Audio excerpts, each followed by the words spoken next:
The average lifespan of a homeless person in Canada is only 39 years of age. To put that in perspective, Canada's average life expectancy is 81 years of age. To learn more about the homeless youth in Oakville, we spoke to the founder of Safety Net, Bill Shields. Hey, my name is Bill Shields. I'm the founder and the executive director of Safety Net Children and Youth Charities. We're a charity that works with roughly about 1,500 families through Oakville, Halton, and we do get people as far as Peel and Hamilton coming to use our facilities. We run a number of programs. They're based on two different things: self-reliance in people and working with generational poverty. So around self-reliance, we run a clothing bank. We carry clothing from infants to adults. And with that, when people come in for clothing, we get an idea of what's going on in their lives, and we work with a number of programs that we have. For example, we have financial counseling. We run a business suits program, so for men and women who are going back for job interviews, we offer free business suits so they look good and feel confident going into the interview. So, what are some of the most common reasons youth would be put on the streets? The number one, I would say, that I've seen is mental illness. Okay. Mental illness background, not getting the medication that they need is probably the biggest reason out of the homeless that we have coming in here that I've seen. And then some kids have a very unstable childhood. And because of that instability, they don't lack the resources that you and I may have had or that you have. And without those resources, sometimes they're running away from a bad situation at home, and they end up on the streets. So those are a few of the reasons that people end up on the streets. Okay, thank you. Okay. The primary causes of homelessness among youth are family conflict or severe economic hardship. Other causes are foster care, substance abuse, sexual orientation, and neglect in the families.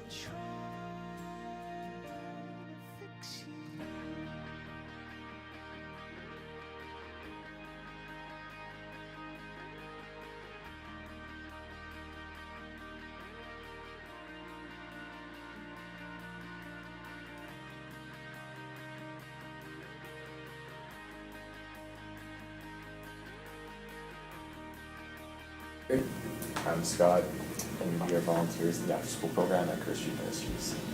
So we get here at about 3 o'clock, and the children are split into two groups, one in the gym, one in the kitchen area. And we both split off. One person goes to the gym, plays games with kids. Sometimes we organize games like octopus and basketball. And then the other half, we help them with snacks, so we help them open stuff. They say like a prayer, and then we clean the dishes and clean up with them, and then afterwards they come to the play area and play with them. Overall, basically, we just want to be their friend and make them feel safe and welcome. So as soon as we come in, we just go and talk to everyone and ask how their week was, what they're doing this weekend. They laugh, we laugh. We just make them try and have fun. While we're in the gym, we play games with them. If anyone's feeling that we feel is being excluded, we go make sure that they feel included in the games. During the computer times to help people, some young kids that can't spell, so we help them with games, things like that. And yeah, at the end, just the last 30 minutes is this is where we do the work stuff, where we have to go clean all the dishes, put them away, put all the rugs away, put all the toys away, sweep every now and then. But it's a lot of fun. The kids are really nice. So mostly being just a role model for the kids and just teaching them how to be when they grow up. Oakville is one of the wealthiest communities in Canada, but unfortunately 10% of the population live below the poverty line. Curse Street Ministries provides free education, free healthcare, and emergency food aid to those in need. More than 2/3 of homeless children have been threatened with serious harm or physically attacked. It's hard to imagine that a country as wealthy as Canada can have an estimated 200,000 people living on the streets.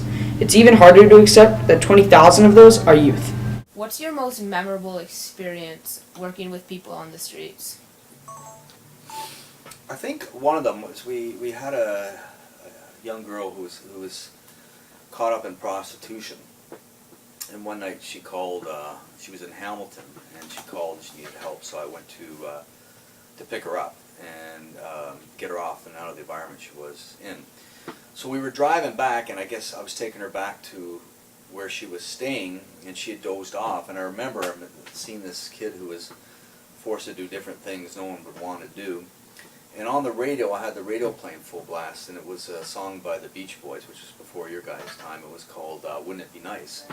And they were talking about how good life was and blah, blah, blah. And the contrast between the song and the young girl sitting there who's doing what she has to do to survive, the contrast was incredible. So that was one of those experiences that really caught me.